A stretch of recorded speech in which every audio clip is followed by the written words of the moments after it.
নমস্কার বন্ধুরা।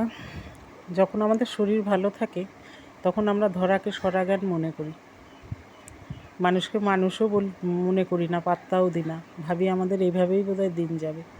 কাল রাতে হঠাৎ করে শরীরটা খুব খারাপ করেছিল, ওঠারও ক্ষমতা ছিল না। সত্যি কথা, সকালবেলা উঠতেও পারিনি, কোনো কাজও করতে পারিনি। যাই হোক, রান্নাঘরে তো আসতেও পারছিলাম না, কিন্তু হাজব্যান্ড বেরোবে, তাও বলেছে যে হোটেলেই খেয়ে নেবো, কিন্তু এদের হোটেলে খাওয়া একদম অভ্যেস নেই। কখনো যদি খায় এদের শরীর খারাপ করে, ঘরে খেয়ে খেয়ে অভ্যেস। কষ্ট করে উঠলাম, উঠে স্রেফ একটু সেদ্ধ ভাত করে দিলাম, পেঁপে সেদ্ধ, আলু সেদ্ধ আর একটু ডাল সেদ্ধ।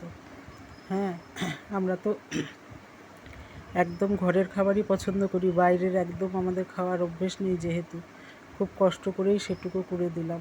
তা সেইটুকু তৃপ্তি করে খেয়ে বেরোলো, এটাও মনে শান্তি।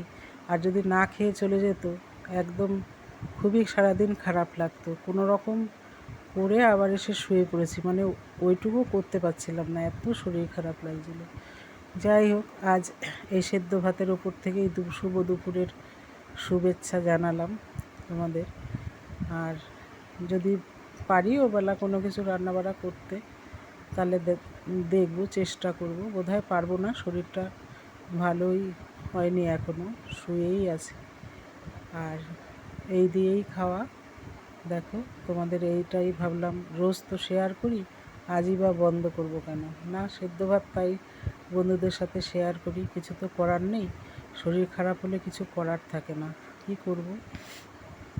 আর ওষুধ খেয়েছি, এখন একটু ভালো লাগছে, দেখি পরে আবার কি করতে পারি।